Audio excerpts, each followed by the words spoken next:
Ini kita akan bangkit, saudara-saudaraku. Wahai anak-anak Nusantara, sucikan dirimu, cerdaskan pikiranmu, murnikan hatimu, dan tangguhkan tangan dan kakimu, terampilkan pikiranmu dan pekerjaanmu, sebab masa depan menunggu kejayaan di mana Nusantara tidak hanya sembuh, tapi dia akan memimpin dunia. Beberapa hari lalu, negeri Nusantara diributkan dengan ucapan ulang tahun oleh seorang pejabat kepada aliran Baha. Edisi ini kami akan membahas sedikit saja dari propaganda agama yang dilakukan oleh non-state actor. Sisanya akan lebih lengkap pada edisi propaganda agama yang akan kami ungkap secara lengkap. Nusantara tidak mengenal aliran Baha. Negeri Nusantara secara berurutan mengakui kitab suci Zabur yang diturunkan Tuhan pada masa Nabi Idris alaihi salam, kitab suci Taurat untuk melengkapi kitab suci Zabur. Ingat, Taurat dan Talmud adalah kitab yang berbeda. Kitab suci yang negeri Nusantara akui adalah kitab Taurat, bukan kitab Talmud, yang sering sekali dianggap sama oleh sebagian besar masyarakat dunia termasuk kalian. Negeri Nusantara juga mengakui Injil yang diturunkan Tuhan melalui Nabi Isa alaihi salam, untuk memperbaiki ajaran Taurat, yang saat itu sudah jauh menyimpang dari kitab Taurat yang sebenarnya. Kemudian Tuhan menurunkan kitab Al-Quran untuk menyempurnakan ajaran-ajaran di kitab suci Zabur, Taurat dan Injil. Ini adalah jawaban dari edisi ke-1, menit ke-8, detik ke-45, bahwa Nabi Muhammad SAW pandai. Di dalam Al-Quran, malaikat Jibril mengucapkan ikrok, ikrok, ikrok, atau dalam bahasa Indonesia berarti bacalah, bacalah, bacalah. Nabi Muhammad SAW membaca kitab Zabur, kemudian membaca kitab Taurat, dan terakhir membaca kitab Injil langsung dari Nabi Isa alaihi salam. Dari membaca ketiga kitab suci inilah, Nabi Muhammad SAW memahami penyempurnaan-penyempurnaan ajaran Tuhan, dan ditulis dalam kitab suci Al-Quran. Kami akan bahas lebih detail pada edisi propaganda agama. Aliran Baha dibuat oleh Mirza Husain Ali Nuri dari Teheran, Iran, dan Syed Ali Muhammad dari Shiraz, Iran. Tahun 1844, tanggal 22 Mei, Syed Ali Muhammad dari Shiraz menjadi mualaf dan mengambil gelar bab atau gerbang. Syed Ali Muhammad kemudian mendeklarasikan bahwa Tuhan akan segera mengutus seorang nabi setelah Yesus, dan Nabi Muhammad SAW.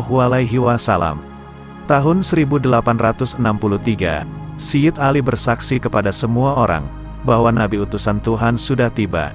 Nabi tersebut tidak lain adalah temannya sendiri, yaitu Mirza Husain Ali Nuri yang sudah bergelar Bahawuh. Iman Bahai atau dulu berkembang dari aliran Babisme, sangat dipengaruhi oleh aliran Syaihisme dan Hufufisme atau mistisisme.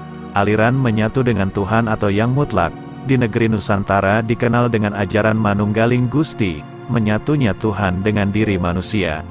Aliran Syaihisme adalah ajaran Islam Syiah yang dipelopori oleh Syekh Ahmad di Qajar, Iran. Kekuatan utama ajaran ini adalah keyakinan dalam kegaiban dari ke-12 imam. Dimulai dari Ali sebagai imam pertama, diikuti oleh anak laki Ali sebagai imam kedua, Muhammad Al-Bakir sebagai imam kelima dan seterusnya, sampai dengan nantinya Imam Muhammad Al-Mahdi sebagai imam ke-12, atau lebih dikenal dengan sebutan Imam Mahdi. Keyakinan Syiah, Imam Mahdi bersembunyi dan hidup di alam kegaiban. Pada saatnya nanti akan muncul kembali sebagai Mahdi yang dijanjikan. Syekh Ahmad belajar teologi di Pusat Pelajaran Teologi Karbala dan Najaf.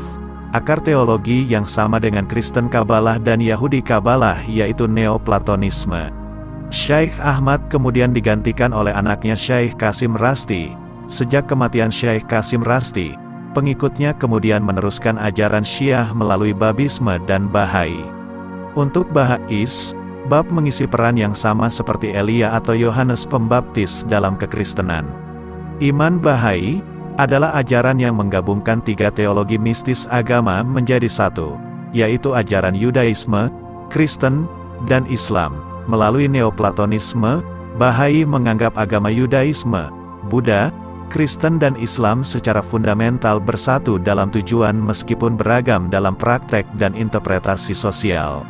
Inti dari ajaran Bahai adalah tujuan dari tatanan dunia baru, yang bersatu dipimpin oleh satu imam yang sering dikenal sebagai Imam Mahdi. Di negeri Nusantara, pandangan masyarakat yang mengatakan semua ajaran sama, berasal dari inti ajaran iman Bahai. Aliran Islam baru dengan nama Islam Nusantara juga berasal dari ajaran iman Bahai. Negeri Nusantara sejak dulu sampai saat ini, tidak pernah mengenal aliran Islam Nusantara dalam kehidupan beragama di negeri Nusantara. Islam hanya ada satu, tidak ada mazhab maupun golongan.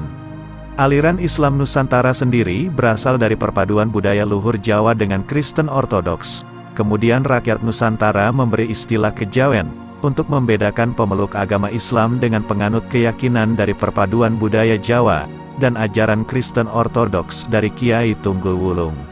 Setelah kematian Abdul Wahab pada tahun 1921, kepemimpinan iman Bahai jatuh ke tangan cucunya, Sogi Effendi.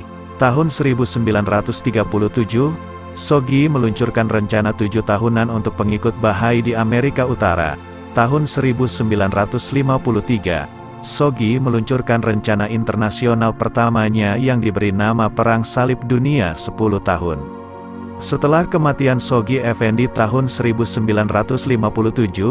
para pengikut iman Bahai di seluruh dunia pada tahun 1963 sesuai arahan Perang Salib Sogi, memilih Dewan Keadilan Universal yang beranggotakan 9 orang iman Bahai dari seluruh dunia untuk pertama kalinya.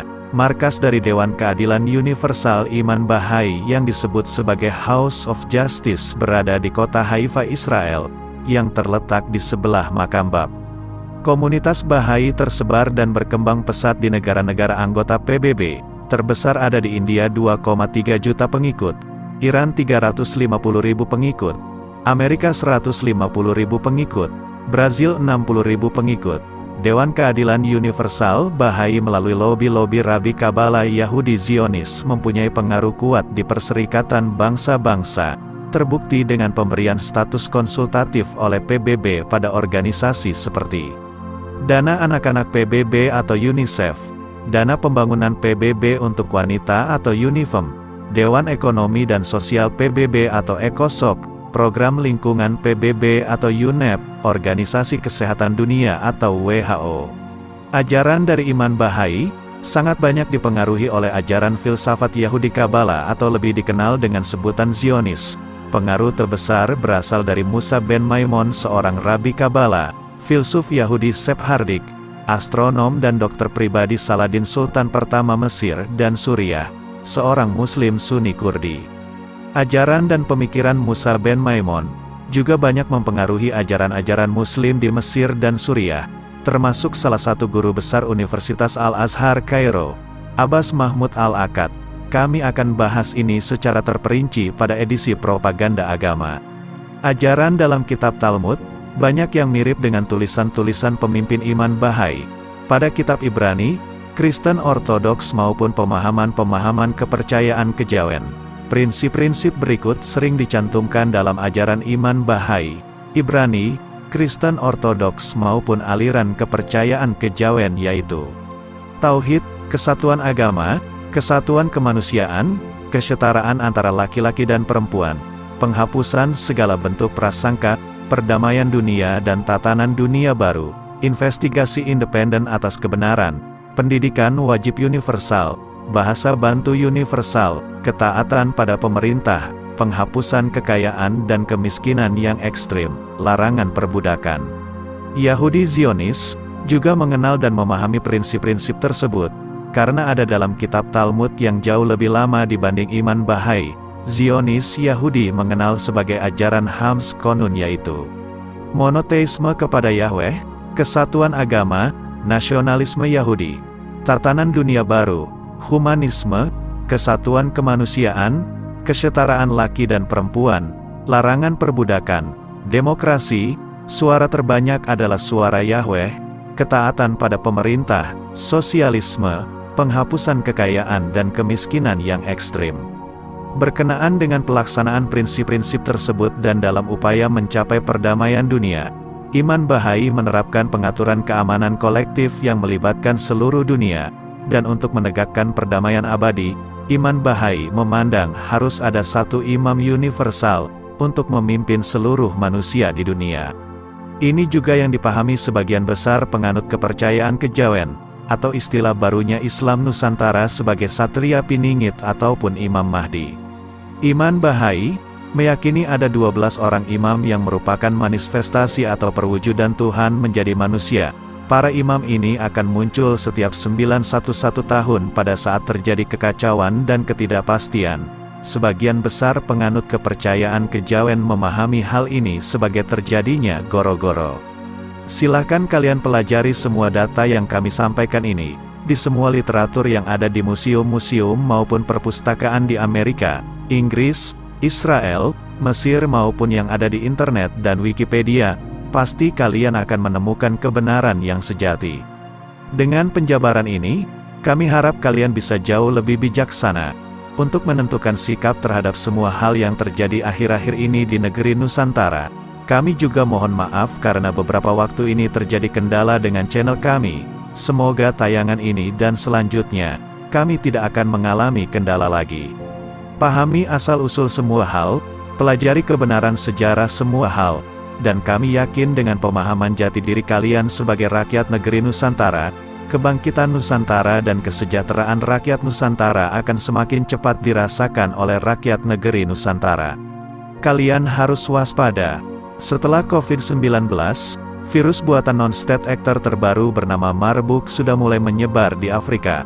Organisasi Nusantara dengan segala daya upaya berusaha melokalisir virus ini hanya menyebar di Afrika saja, tidak sampai ke seluruh dunia termasuk wilayah Nusantara. Organisasi Nusantara mempunyai tim intelijen di seluruh dunia, yang selalu berusaha mengeliminasi akibat buruk yang dibuat oleh non-state actor.